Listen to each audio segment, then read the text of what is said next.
कक्षा 9th गणित प्रश्नावली 1.5 प्रश्न 3।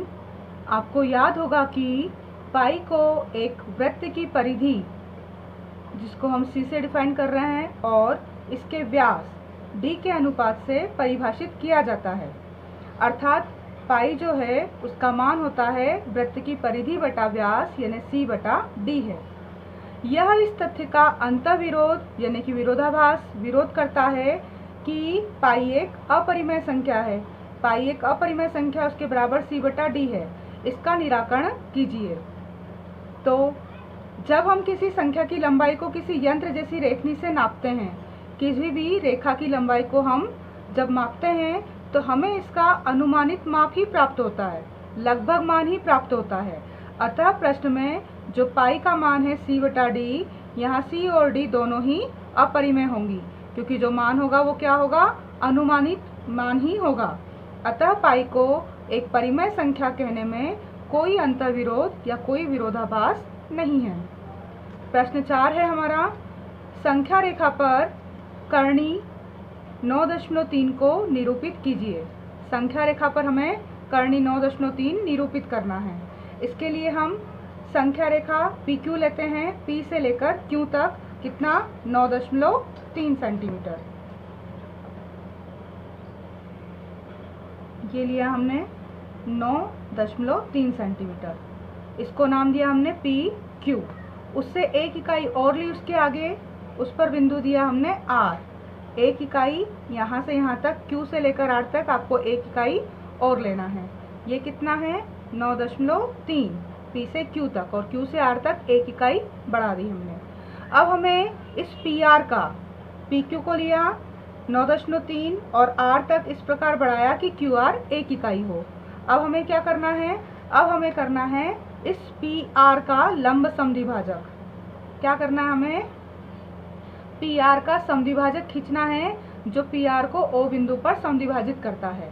तो समद्विभाजक कैसे खींचेंगे हम, प्रकार से इस रेखा को समद्विभाजित करना है। तो हमने P से लेकर R तक नापा, R या R से कम तक। कहाँ तक नापना है आपको, जो पूरी रेखा है उसके आधे से अधिक लेना है। तो पूरी रेखा यहाँ तक है, उसके क्या लेना है हमको, आधे से अधिक यानी थोड़ा सा उससे कम, पूरे से थोड़ा कम ले लेते हैं।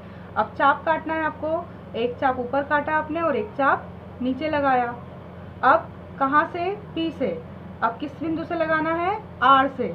उसी नाप से उसी चाप को दोबारा हम काटेंगे।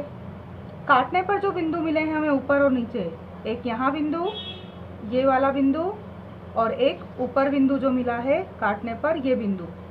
सबसे पहले हमने PR को नापा, PR के आधे से अधिक लेना है, तो ये पूरा है उससे थोड़ा कम कर दिया, यानी ये आधे से अधिक ही होगा। अब उस पर एक चाप इधर लगाया और एक चाप नीचे लगाया P पर रखकर।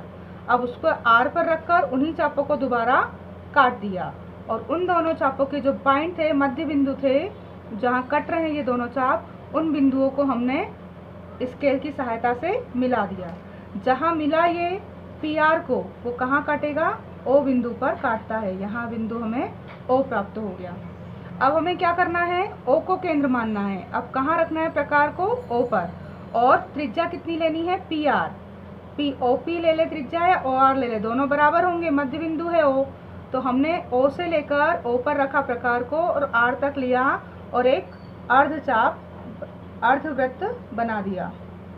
इस तरह से एक अर्धवृत्त खींचा, अर्धवृत्त बन गया हमारा। अब हमें बिंदु Q से इस अर्धवृत्त Q पर एक लंब खींचना है। तो Q पर लंब खींचने के लिए क्या करेंगे, हम लंब खींचने के लिए हम एक प्रकार लेंगे, 90 डिग्री का कोण बनाना है। इसको काटेंगे 3 हिस्सों में।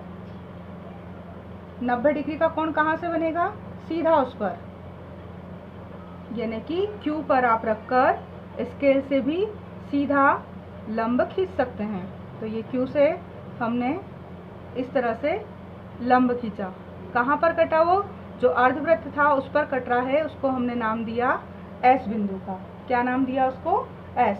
QS लंब खींचा, लंब यानी सीधा 90 डिग्री का कोण।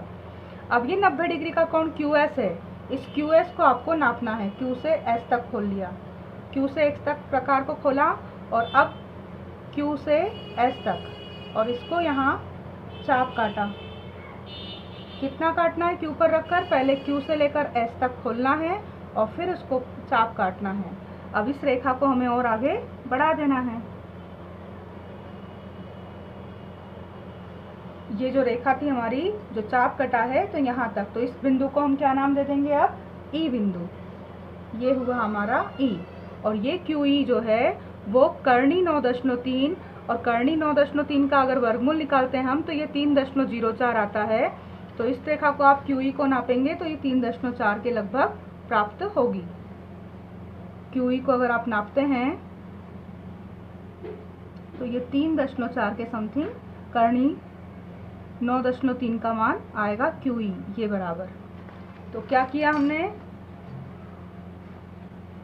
रेखा PQ 9.3 इकाई खींची और इसे R तक इस प्रकार बढ़ाया कि QR 1 इकाई हो। ठीक है इतना। अब उसके बाद इस रेखा पर क्या किया हमने? ये QR पर 1 इकाई तक बढ़ा लिया। फिर उसके बाद हमने रेखा PR का समद्विभाजक खींचा। रेखा PR का समद्विभाजक खींचा जो PR को कहाँ काट रहा है? O बिंदु पर। फिर O को केंद्र मानकर और OR त्रिज्या लेकर अर्धवृत्त खींचा। O को केंद्र माना था हमने और त्रिज्या क्या ली थी? O से R तक, और एक अर्धवृत्त खींचा। अब अर्धवृत्त खींचने के बाद क्या किया हमने?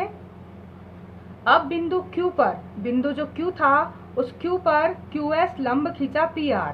QS लंब खींचा 90 डिग्री का कोण बनाते हुए, QS लंब खींचा किस पर? PR पर। अब Q को केंद्र मानकर, अब केंद्र किसको माना था हमने? Q को। और ये जो QS थी उस QS को हमने नापा था Q से S तक और एक चाप काटा था। तो QS त्रिज्या लेकर एक चाप खींचा जो रेखा को E पर काटता, जो इस रेखा को कहाँ काटेगा? E बिंदु पर काटेगा।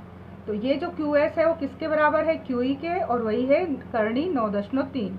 इसको निरूपित करता है संख्या रेखा पर। ये संख्या रेखा थी हमारी, तो संख्या रेखा पर ये जो Q से E तक है ये QE है कर्णी 9.3 का मान। ये निरूपित करता है कर्णी 9.3 को।